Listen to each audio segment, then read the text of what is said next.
Carnival Cruise Line is set to raise specialty dining prices by 52% on board their ships in the wake of a 20% Wi-Fi hike earlier this week. When is this madness gonna end? And would you spend your hard-earned dollars to go on a Margaritaville cruise? I'll tell you why it might not be such a bad idea after all. Let's roll the intro.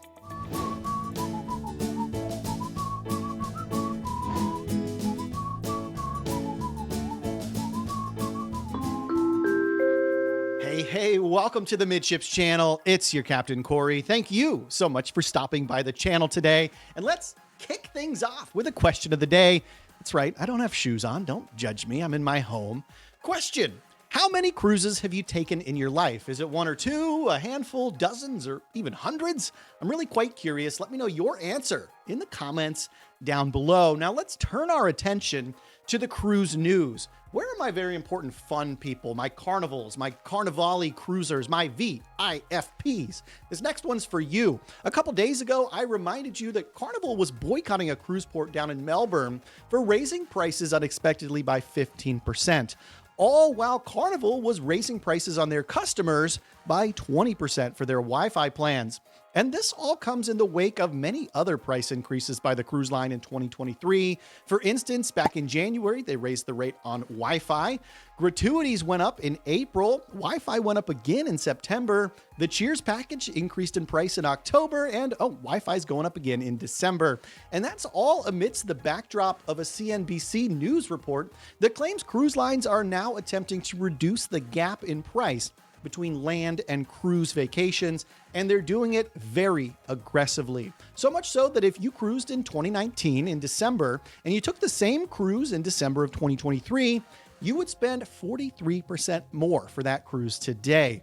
And I hate to say it, but if you want to have specialty dining on your Carnival cruise that's coming up, well, you're going to be spending more for that as well, as they are making some minor price increases and some absurdly, astonishingly large price increases. Let's get the minor ones out of the way first. Rudy's Sea Grill and the Carnival Steakhouse will increase in price by $1, raising the cost to $49 in the coming days. Now, lunch at Bonsai Teppanyaki, it's going up $3 to $38 for lunch. And Bonsai Teppanyaki dinner goes up $4 to $42.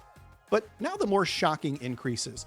Gigi's Asian Kitchen and Cucina del Capitano, those prices are going up 33%. That represents a $6 upcharge. You'll now be spending $24 to eat at either of those venues. And perhaps the most inexcusable increase of all is the chef's table, which is currently $80 to $100. Carnival now wants to charge you $150 for chef's table, representing a 52% rise in price. Now, of course, specialty dining, it's completely optional for you on a cruise, so these price increases don't necessarily have to hit you right in the wallet. I don't have a wallet there if you opt not to go to specialty dining. Now, the other thing is, I always recommend using things like onboard credit for specialty dining. It's basically found money, and if you don't have anything better to spend it on, $50 for an upscale dinner at the steakhouse, it's not a terrible way to burn up some of that OBC. Now, personally, I've eaten at all these venues multiple times, and from now on, I'm just gonna save them for special occasions moving forward. But you know what I'm not saving for a special occasion? Well, it's telling you about all the amazing cruise essentials that I list in my Midships Amazon store. In there, you can find everything I take with me on every single cruise, just in case you were curious. There's custom t-shirts and everything. It's a great way to support a small independent creator like myself. Just clicking on the link is free, and Amazon will send me a check at the end of the month. Check it out. There's a link in the description down below. All right, we need to turn our attention to Margaritaville, the little cruise line that could. Yeah, for a while now, they've been running one tiny little old ship, a dingy thing called Margaritaville Paradise. It's been offering short 1-2 night sailings out of Palm Beach, heading over to Freeport, Grand Bahama. And look, it's definitely a cruise. And honestly, I thought the main dining room food on the Paradise was way above average. It beat my expectations by a long shot in the dining room. The rest of the ship, well, it's as old as me, so it's not in that great a shape. Neither am I. And a 2-night cruise, which you basically don't even unpack for, is kind of whatever for most people experienced in cruising. But all that is set to change, because beginning on June 14th of this year, a second ship enters the Margaritaville cruise fleet.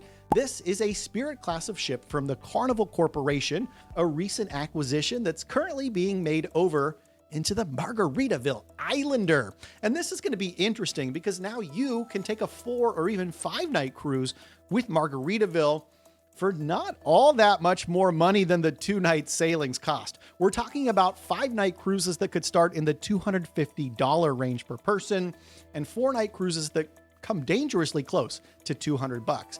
And these will all come and go from the port of Tampa, which should make things a little bit easier because you're less likely to run into any other cruise ships in port that day at any given time. Itineraries include 4-night trips to Cozumel, 5-night trips to Progreso and Cozumel. Progreso, that's a very interesting cruise port. If you've never been there, it's got a crazy long pier, like long. So long you have to take a bus that's like a 5-minute ride just to get down this cruise pier. But it's a cool place. I suggest you check it out. You can also take a 5-night cruise to Progreso and Key West. So with all that said, I think I'm personally going to plunk down and try 1 or 2 of these new itineraries on the brand new to Margaritaville Islander. Look, a lot of the drawbacks from my last cruise with Margaritaville came from the ship itself. It just wasn't a modern cruise ship by any sense of the word. It was more like a ferry service, and at the end of the day, I think having a larger ship with more spaces, more modern rooms and amenities, it's going to make all the difference for this cruise line. And right now, I have high hopes for Margaritaville in the coming years if this is their plan. I bet this is not their last ship that they're going to acquire.